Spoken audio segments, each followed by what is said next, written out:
Hello दोस्तों, स्वागत है आपका करंट अफेयर की एक और नई वीडियो में। 8 नवंबर 2022 के जितने भी करंट अफेयर्स के क्वेश्चन हैं उन सभी को आज हम कवर करने वाले हैं। सो मेक श्योर वीडियो को पूरा ज़रूर से देखिएगा और वीडियो को करते हैं स्टार्ट।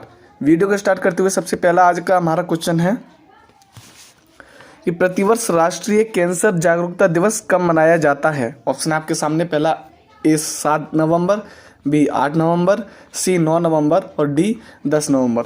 तो बेसिकली दोस्तों, जो राष्ट्रीय कैंसर जागरूकता दिवस है वो 7 नवंबर को मनाया जाता है। और जो कैंसर है वो बेसिकली कोशिकाओं में अनियंत्रित वृद्धि के कारण होता है। जो कैंसर है उसको कोशिकाओं में अनियंत्रित वृद्धि के कारण होता है।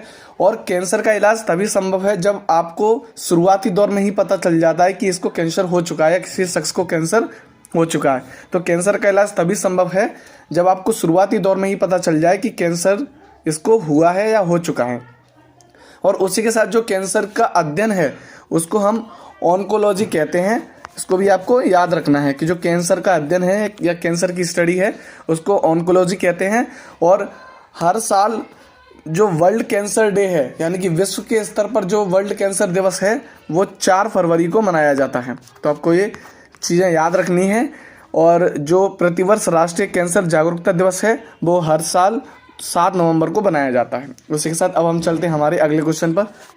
दोस्तों, अगला क्वेश्चन कहता है कि 6 नवंबर 2022 को कहाँ पर दुनिया की पहली वैदिक घड़ी की आधारशिला रखी गई है। ऑप्शन आपके सामने, पहला भोपाल, दूसरा है इंदौर, तीसरा है उज्जैन और चौथा है छत्तीसगढ़। बेसिकली दोस्तों, जो दुनिया की पहली वैदिक घड़ी है उसकी जो आधारशिला है वो उज्जैन मध्य प्रदेश में रखी गई है। और ये दुनिया की पहली वैदिक घड़ी है, इसलिए बहुत ज़्यादा इम्पोर्टेंट हो जाती है। और उसी के साथ इस वैदिक घड़ी की जो समय निर्धारण है वो सूर्य के हिसाब से इसका समय निर्धारण किया जाएगा। और इसकी जो आधारशिला है वो जिवाजी वेधशाला जंतर मंतर में रखी गई है। तो आपको याद रखना है। और अब हम चलते हैं हमारे अगले क्वेश्चन पर। दोस्तों, अगला क्वेश्चन हमारा कहता है कि चर्चा में रहा 103वां संविधान संशोधन किससे संबंधित है। ऑप्शन आपके सामने, पहला धन विधेयक, दूसरा है संविधान अधिकारों का उपचार और तीसरा है समान नागरिक संहिता और चौथा है आर्थिक रूप से कमजोर वर्ग। तो बेसिकली दोस्तों, जो 103वां संविधान संशोधन है वो आर्थिक रूप से कमजोर वर्ग के लिए है। और हाल ही में इसमें संविधान संशोधन किया गया है। और उसी के साथ इसमें 15(6) और 16(6) इन 2 आर्टिकलों को जोड़ा गया है। और इसमें आर्थिक रूप से कमजोर वर्ग के लिए 10% रिजर्वेशन की बात कही गई है। तो आपको याद रखना है। और उसी के साथ जो धन विधेयक है वो 110 आर्टिकल में आता है, आपको याद रखना है। और दूसरा संवैधानिक अधिकारों का उपचार, ये आर्टिकल 32 में आता है, जिसको संविधान की आत्मा भी कहते हैं क्योंकि आर्टिकल 32 में है। और तीसरा है समान नागरिक संहिता यूनिफॉर्म सिविल कोड, जो कि आर्टिकल 44 में आता है, जो कि गोवा में हाल ही में लागू है। तो आपको ये चारों ही चीज़ें याद रखनी है। और 103 जो संविधान संशोधन है वो आर्थिक रूप से कमजोर वर्ग के लिए संबंधित है। और अब हम चलते हैं हमारे अगले क्वेश्चन पर। अगला क्वेश्चन हमारा कहता है कि 7 से 9 नवंबर 2022 तक कहाँ वर्ल्ड ट्रैवल मार्केट 2022 का आयोजन किया जा रहा है। ऑप्शन आपके सामने, पहला लंदन, दूसरा है ब्रिटेन, तीसरा है पेरिस और चौथा है टोक्यो। तो जो वर्ल्ड ट्रैवल मार्केट 2022 है इसका जो आयोजन है वो लंदन में किया जा रहा है, जो कि यूके में स्थित है। याद रखना है आपको।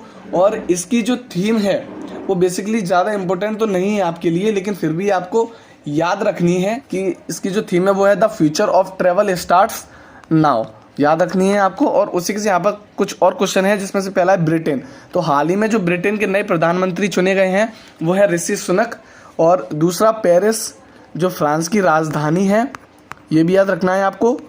और यूनिसेफ का मुख्यालय भी पेरिस फ्रांस में ही स्थित है। और टोक्यो, जो कि जापान की राजधानी है, आपको याद रखना है। अब हम चलते हैं हमारे अगले क्वेश्चन पर।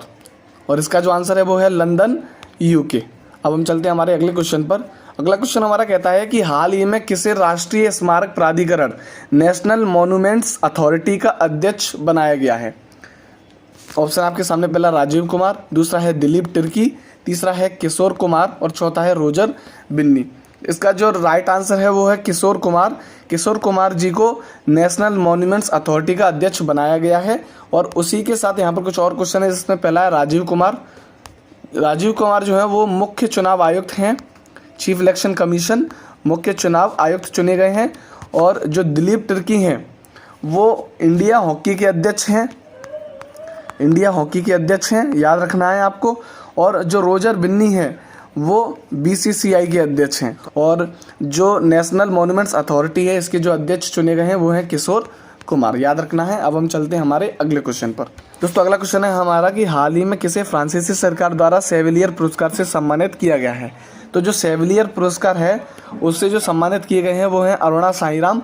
और ये जो पुरस्कार है वो फ्रांसीसी सरकार के द्वारा दिया जाता है। और उसी के साथ यहाँ पर कुछ और क्वेश्चन है, जिसमें से पहला है कि गीतांजलि श्री। तो जो गीतांजलि श्री हैं उनको इंटरनेशनल बुकर पुरस्कार से सम्मानित किया गया है।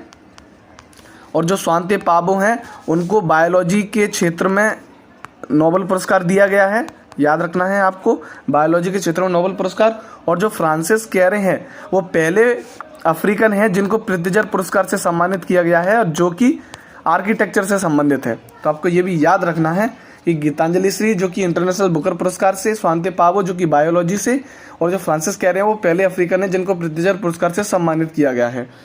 और जो सेविलियर पुरस्कार है जो कि फ्रांसीसी सरकार के द्वारा दिया जाता है, इससे जो सम्मानित हैं वो हैं अरुणा साईराम, याद रखना है आपको। अब हम चलते हैं हमारे अगले क्वेश्चन पर। अगला क्वेश्चन हमारा कहता है कि हाल ही में किसने एशियाई महाद्वीपीय शतरंज टूर्नामेंट 2022 में महिला वर्ग का खिताब जीता है। दोस्तों जो महिला वर्ग का खिताब है वो जीता है पीवी नंदिता ने, याद रखना है आपको। और जो पुरुष वर्ग का खिताब है, जो पुरुष वर्ग का खिताब है वो जीता है प्रज्ञानंद ने। तो आपको याद रखना है दोनों ही चीज़ें कि अगर महिला वर्ग पूछे, अगर आपसे महिला वर्ग पूछते हैं तो आंसर होगा आपका पीवी नंदिता, और जो पुरुष वर्ग पूछे तो आपका आंसर होगा प्रज्ञानंद, याद रखना है आपको। और जो हरनाज संधू हैं वो 2021 की मिस यूनिवर्स बनी हुई हैं, जो कि चंडीगढ़ से रिलेट करती हैं और भारत की तीसरी मिस यूनिवर्स हैं। उसी के साथ अब हम चलते हैं हमारे अगले क्वेश्चन पर। दोस्तों अगला क्वेश्चन कहता है हमारा कि देश का पहला डबल डेकर एक्सप्रेसवे कहाँ पर होगा। तो दोस्तों देश का पहला है इसलिए बहुत इंपॉर्टेंट हो जाता है। और जो देश का पहला डबल डेकर एक्सप्रेसवे है वो नोएडा में स्थापित होगा।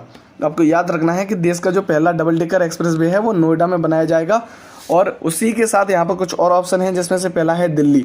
तो दोस्तों जो पहली ड्राइवर रहित मेट्रो ट्रेन है वो दिल्ली में संचालित करी गई है, तो आपको ये भी याद रखना है।